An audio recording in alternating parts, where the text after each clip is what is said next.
Welcome to Introduction to Provider Finance. I'm Jack Cumming, and I've put this together. I hope you enjoy it.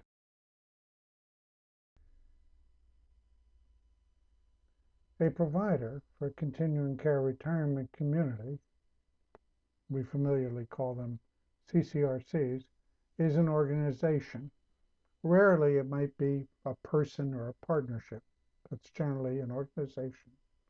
The organization has a mission to sponsor, to bring to fruition, and to operate a CCRC, or a multi-facility provider may operate several CCRCs and other kinds of related senior living enterprises.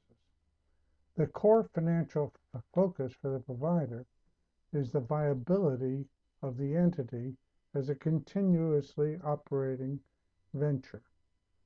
Think about that for a minute. From the provider's perspective, it's important that the revenues and the other sources of capital be sufficient to ensure that the entity will be able to survive and continue to meet its mission and purpose. Let's take a minute to compare tax-exempt and investor-owned entity. Tax-exempt entities qualify under federal and state tax laws as beneficial corporations. People often speak of 501c3 organizations, but there are a number of other forms of tax-exempt organization possible under the federal tax code, and state tax exemption, which frequently does follow from federal tax exemption, but is not necessarily related to federal tax exemption. It's a separate qualification. Tax-exempt entities receive their equity capital in the form of donations, or once they're going and have revenues and expenses, they can get additional equity capital by the excess of revenues over the costs of providing operations. Investor-owned entities receive their equity capital from investors, or they also can benefit from retained earnings. Retained earnings is simply a financial term for the accumulated amount of the excess of revenues over the expenses of the business.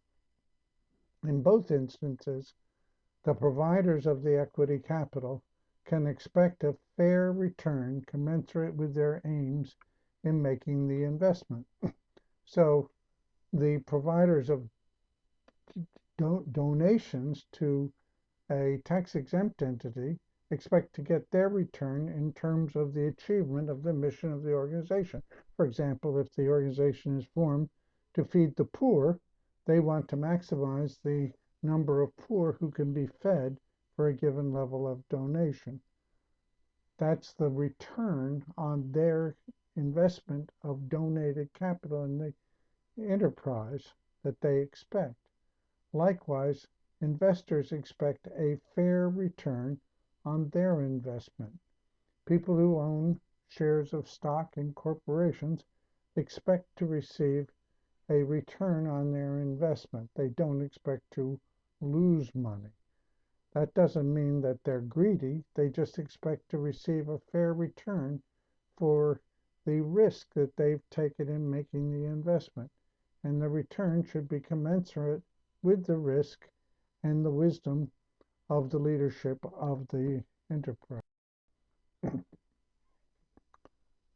Donors of equity capital to a tax-exempt organizations are sometimes called non-profit, though that's a misnomer since you must have a positive operations in order to continue. In other words, you can't indefinitely have expenses greater than your revenues when revenues include donations, or the enterprise can't continue. So it's more accurate simply to call them tax exempt because they are notable for having qualified under the tax laws to not have to pay the contribution to the communities in which they're located that are represented by tax payments. So donors of equity capital to a tax-exempt organization expect a return in the form of the efficient achievement of the organizational mission. If the mission is to provide meals to the homeless, they want to give the maximum number of meals to maximize the nourishment to the largest number of homeless possible for a given investment of donor funds. Donors of equity capital to an investor-owned organization, investor-owned organizations are sometimes called for-profit, expect to share in the financial success of the organization commensurate with the risk that they take with their investment. Both sets of equity capital providers are entitled to expect efficient, effective management to achieve the greatest return for the lowest possible cost. Neither form of organization can survive if it loses more than its equity capital. Both can return to the source, though, for capital replenishment in the face of hardship. So let's talk about this a little bit, because this is a little bit complicated. Some people think that nonprofit organizations are superior to for-profit organizations because they're just focused on the mission and it's not all about money. Well, at the end of the day, it has to be somewhat about money because you can't go on unless your revenue is greater than your costs. So that's a little bit misleading to say that it's nonprofit. And it's also misleading to get the feeling that profits are a negative thing or a bad thing. Profit is simply the fair return on an investment. For example, if you make a deposit in a savings bank, you expect to receive a fair interest return on your savings. The bank has the use of your money while it's sitting in the bank, and they're putting it to use to earn money, and you want to receive a return on that. Well, that's a profit. That return that you receive on your savings account is itself the profit that you gain from having made the investment in that bank account. So the profit doesn't have to be a basis for greed. It can be distorted, but it's basically simply the fair return for the use of the money and the risk that's taken.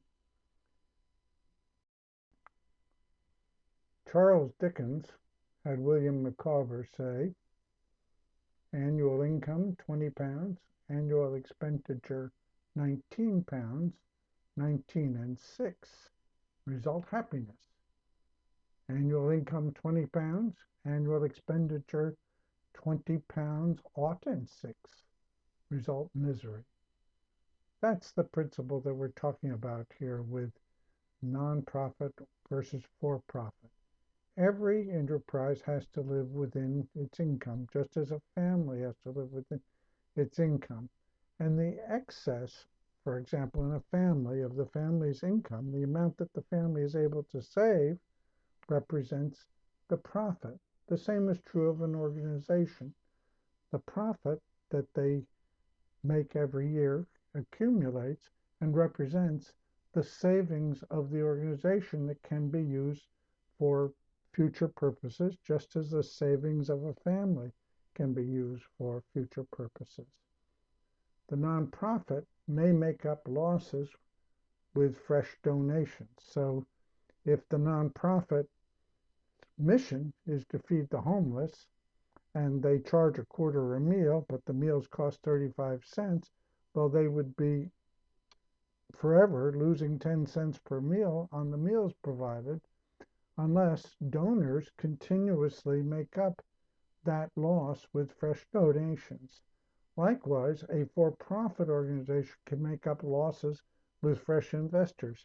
If new investors can be found who believe that eventually the enterprise is going to become successful and not just be a permanent drain on revenues, then the investors can be found, and a for-profit can likewise continue for a long period in a loss position.